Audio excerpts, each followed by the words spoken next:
Coming to you from Atlanta. I meant Collingswood. Where did you get that? Oh. It's you versus us.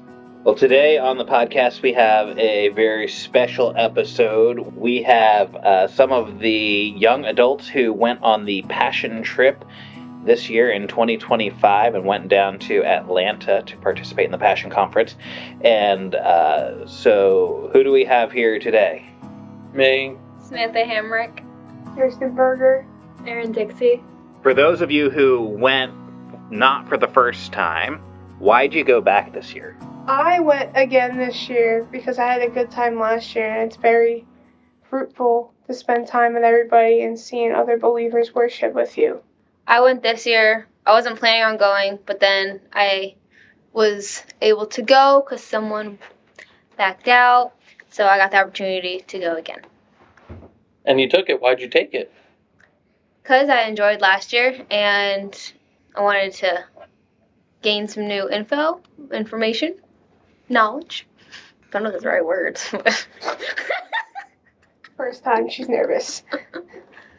Any of you who went, can you describe a little bit about what the event is like, what the experience is like for those who maybe don't really know anything about Passion? So Passion is aging from 18 to 25-year-olds. We meet in one area. Usually it's at a stadium or arena, and there's some speakers that come in, and we listen, and then we worship. There's some bands that come, some famous ones, and we just have a good time. It's a really cool opportunity to see other believers, especially the same age as me. I feel like especially up here, even being at the church, I just feel like since I stay at home for college, I'm not really exposed to many other believers the same age as me. So just being in a space with that many people that share the faith with me was really cool to see. And I feel like that's a huge part of what Passion is. You said that many people. Does anybody know how many people were gathered there this year? 65,000 this year. There's a smaller figure. No, I'm pretty sure it was 22,000 each session. There were 2 sessions this year. So in total, 44,000, but that were there with us around 22,000. State Farm Arena. Yeah. Another part this year was standing out in the cold, waiting to get in. Oh. And jumping from line, like there was it the first night when the wind was like people were leaning into the wind and you could barely it was below freezing, high winds, and apparently our group picked the wrong line that night. They stood out forever and ever, and we were one of the last groups to get in. That the door holders, they were like, "Hey, there's one that's almost empty over here," and then we got to that one, and they were like, "There's another one that's empty over here." So we jumped line 5 times just to get it. I probably got in about the same time that you would have. We were at the very top of the arena. The last that row, just the top. Up in the nosebleed. Yep. Yeah. But it's okay because the second day we had a system going. 3 of us sacrificed ourselves in the morning to go get seats early. And then when it was time for dinner, Yeah. Robbie stayed in line. Me, Alden, and Eliza picked up our pizza, and then we all ate in line, so we got good seats again. So we had a system. But the nosebleeds in State Farm is better than almost every seat we had in Mercedes-Benz because it's so much smaller. Sure. Yes. So, Can you describe what the worship was like? You know how Pentecostal people worship really hard? But this was in a bigger setting with bigger name people who worship. so higher production, Yeah. same enthusiasm as Yeah. Pentecostal worship. Gave me those vibes. There's a lot of no one's afraid. If you can sing, can't sing, doesn't matter. People are singing, raising their hands. It's just amazing. Seeing everyone with their hands up, and it's I move sometimes too. I sway or go back and forth, whatever. But looking out to the side, and I just see people moving their hands. It's really moving. I almost feel like the stadium limits some people in their worship because of how much space you have. Yeah. So you have some people that are shoulder to shoulder with whoever's next to you. Yeah. kind of restrained, but also at the same time We should put our hands up a little bit. Yeah. Me and Gracie were going back and forth. She hit bumped me, I almost fell into the next row in front of me. I was like, whoa. There was a point in time me and Eliza were rocking a little too hard and I accidentally like whacked a person in front of me. Oh my gosh. I was like, I'm so sorry. And she's like, it's fine. And I was like, okay. Don't do it again. You see all the videos of the people on the floor, and they had all the space. Anyway. Any new favorite worship songs from your time at Passion? I found one. I was playing in the car with Kirsten. Who else? I think it's called. Yeah, I love that song so much. And because I think you sent the playlist, and then it brought me to the Passion on Apple Music. And so then I was looking through there, and it was in one of their playlists, I guess. And so I listened to it a little bit before Passion, and then just like hearing it live and seeing so many people just like come together and sing. It was so cool. And even now, like I love listening to it now, but it doesn't compare to like worshiping with that many people. It was so cool. Yeah. I'm going to second that one. I didn't know that one before, or at least not by title. And so that's why it got thrown in our prayer session playlist. You're welcome. When do we pray? Oh, sorry. Tuesday nights at 7:30, 8:30, and Thursday mornings from 6:30 to 7:30.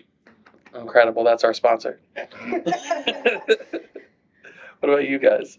I was gonna say Christian Steinfeld's new song, Come to Jesus. The words in it were very powerful.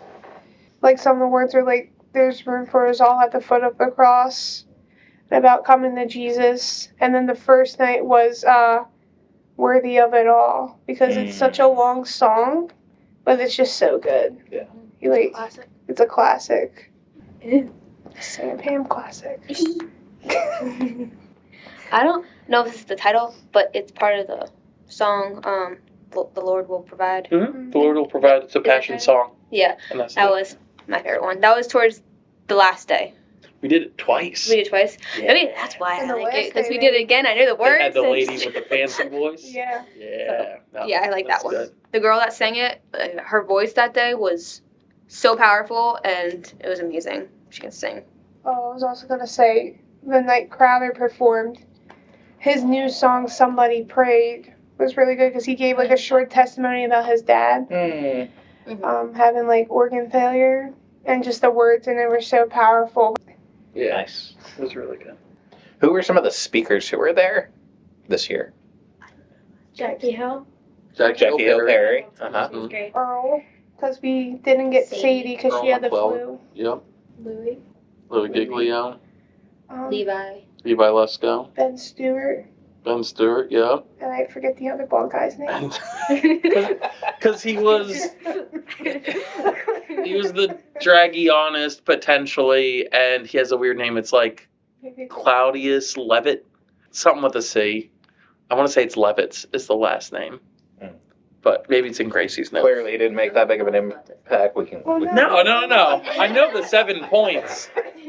7 points. It was like Seven. a joke. New preaching gold. It was like a joke because like you had bald guy number 1 and then bald Yeah. guy number 2. Yeah. You He didn't was the remember the second name, bald guy. so in my Yeah. notes I was like bald guy number But 1. he laid out kind of like the yeah, he figured 7 out the name. Yeah. disciplines and like important staples to have within the Christian faith, ranging from like reading the Word to accountability and community, and it was good. It was just a sermon series put together into one Yes. message.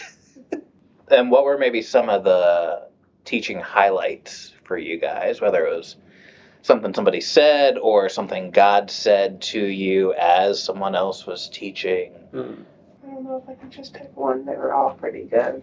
I have notes for all of them. It was like when you think of like your biggest takeaway from one of the lessons, what comes to mind? From all of them, in some sort of way, about how hard it is to stay obedient to God. And like, we went our way, and He wants us to go in one direction. But we don't feel ready for that, but He knows we're ready, and like staying obedient to Him. It wasn't like the full message of that, but it kind of like. Are you talking about when Louis was talking about like having the different paths you could go, and what was more important was that you were walking with God in whichever path and being obedient? Maybe. Yeah. Louis was kind of hard to follow, but. Yeah, there was a lot of parts to Louis. I have a couple of things that Jackie said that I wrote down that I really liked. The first thing that she said that really has stuck with me, even after Passion, like I just can't stop thinking about it, was she was talking about how uncomfortable we are moving at God's pace and how when we don't feel like God's moving fast enough for us, we put our hope in other things. And she said, God's pace is often slower than ours, but it's in those waiting periods that God shapes us and builds our character. And I really like that. And it just made me think a lot about times that I feel impatient and just frustrated that I want things to go faster than God is planning for things to go. And so then just holding me accountable and like making me recognize things that like I might put my hope in instead of God, just in the waiting times when I should be leaning into Him more. Mine that stood out was the first night with Levi. Something that he said was, be kind. You've never been here before. So transitioning from being done college, transitioning into being an adult is scary because I was applying for my license for Tennessee, and I was just like putting so much pressure on myself, and I didn't have to. So just being kind to myself and not worrying about it because it's in His hands. And actually, I got my license yesterday. So No, there was boo no it, reason. boo it. That means she's leaving us. So that was basically what my favorite speaker was, Levi. So I'm going to steal from, here's an add-on. Levi did a really great section based off of Matthew chapter 13. It's one of the smallest parables about like digging for treasure, and you can look it up, verses 44, 46. But essentially he was talking about how, because the person essentially sells everything they have so that they can get the land where they know the treasure is. And so they're giving up everything for the treasure in the field. And so he's talking about how like giving up or lifting things up, everything up to God so that we can go get the treasure that's found in Him. But instead of it being a one-time thing, like when we come to faith, that it's a daily thing, because sometimes even the blessings or even the callings that God gives us, we start to hold on to them as if they're the treasure instead of God being the treasure. And so to lift those things up as well and constantly be seeking Him through all the different seasons of life. And then, of course, in classic Levi fashion, it was very like hands-on illustration. So there was actually a giant pile of dirt in the thing, and as he dug, you could see little gems starting to appear, little treasures, and then at the end he digs it away and there's a cross.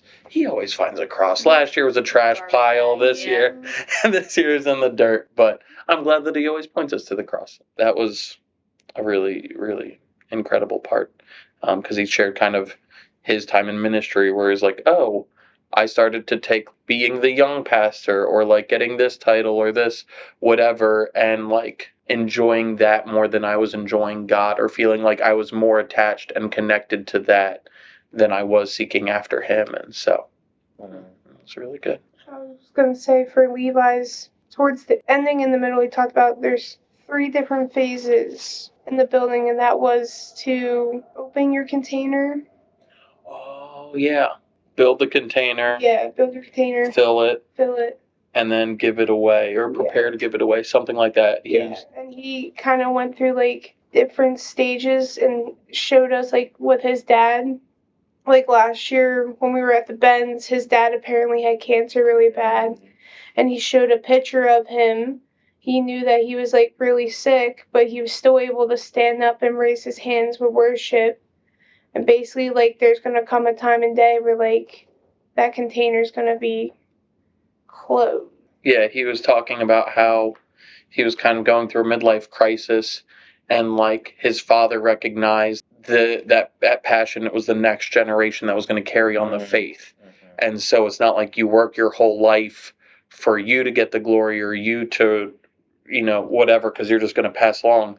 So in different seasons of life, we're either building, filling, or should be preparing to give it away. And so sometimes we can like build the life, but we're not actually like filling it with anything good. So you can have the job, you can have the house, whatever. You're not present with your family. You're not, being good to your spouse or whatever it might be. And it's just like you've built the framework, but it's not filled with anything. And then sometimes we fill it, and then it's like, okay, well, this is just mine and for me to enjoy, and strictly for me, instead of how do we use it for others and for the kingdom, and give it out. And we can, through various areas of life in different seasons, just to be conscious of what stage you're in and what the next one is. It's like, it gets you thinking, because I asked him on our way home, on like, you're older, what do you want? Barely older. You're a few old, months older than me. Continue. You're old. Like, what do you want that to look like for you? Like, between, like, La Palmilla and that ministry, and just in general. I want them AARP benefits. That's what I want. Anything else from the teaching that came to your mind while other people are talking? You had a second one from Jackie you mentioned. She was talking about like comparing our hope in God to our hope in people, and like how we often like think that they're the same. And she said hoping in God can feel as if it can have the same results as when we believe in people. And I feel like I've done that sometimes, where it's like, I don't know, when I'm disappointed in people, I kind of take that the same as like being disappointed in God, as if like he is the same as people, if that makes sense. Yeah. Like if they let us down, then we project, then he's going to let us down too. If they broke promises, why wouldn't God also break his promises? Because that's been our experience. But he's never failed us. And that was like the reminder. Jackie was like, hope in him. His promises haven't failed. It was really good. And as you can hear from even what we've shared, like we've talked about the same speakers and various things from, because there's so much from each message. Any non-worship, non-teaching, non-spiritual memories that are safe to share on the podcast? Safe to share. I should just end the podcast. Just end.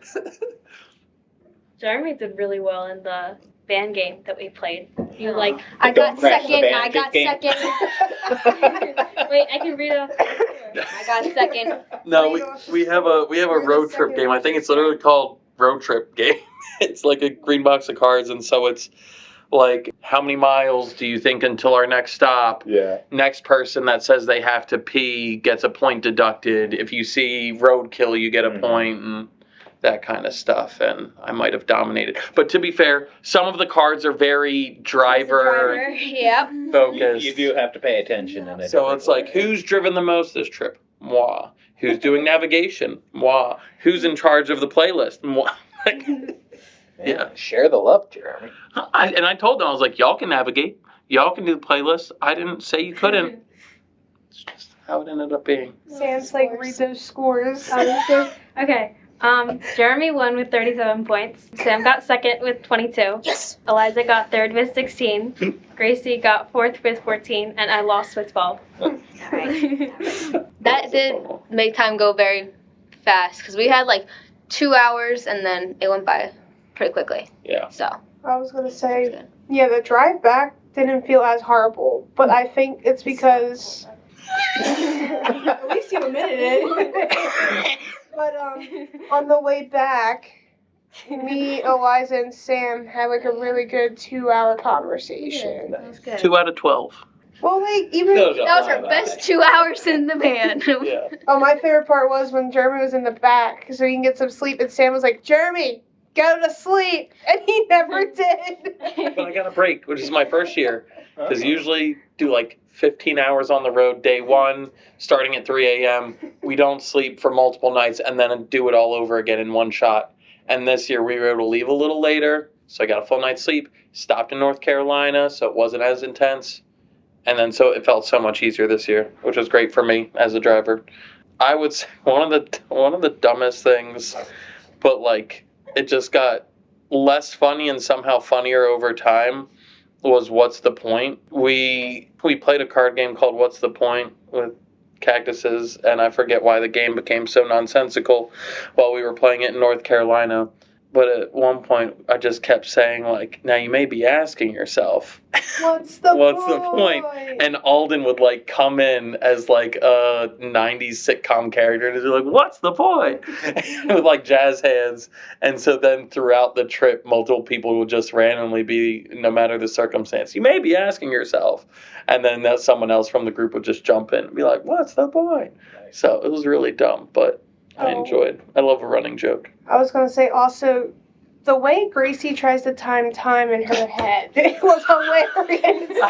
That was, like, yeah. we'll be like, we still have 3 hours, and Gracie will be like, it's been 3 hours, but it really was only like not even an hour. You were like, what time is your head in? It was so funny. And she would keep asking, how much longer? I'd be like, about an hour. And then it'd be like 30 minutes later, about an hour. 5 minutes. Jeremy, stop. You guys all mentioned some good ones, and then one that also was when we were in North Carolina. When the day we were supposed to leave, we went to supposed to be caving, but there was a creek in the middle, so we couldn't really go to the caving. But we saw the old mill. That was old mill, and we were looking in there. Found an old Bible. I said things that are safe to share. Never mind. Edit that out. Yeah. Edit the whole thing out. But there's some pictures in the Yeah, in the it's a Bible Polaroid. too. And there was a random news clipping that on the back in bold said passion, It was meant to which be. is really cool. It was from the 80s, so. Nobody's gonna talk about our favorite part in that house was those spiraling stairs. Oh my They goodness. were house literally was made of beautiful. plastic. They were plastic stairs that had like 3 screws connecting them, and it was so tight. It was so hard to get luggage. Yeah. We threw it out a window to to the outside window, but there's a window from the upstairs to the downstairs little Yeah. gap that we. Like the house was beautiful, and then you just walk in and you see these skinny spiral stairs. And we're like, well, how are we gonna get these suitcases up here? Yeah, it was pretty bad. But our room was pretty dope. Yeah. And the icicles and the bridge. Oh my We goodness. almost died Wait. before we got. I mean, we didn't almost. We almost went home.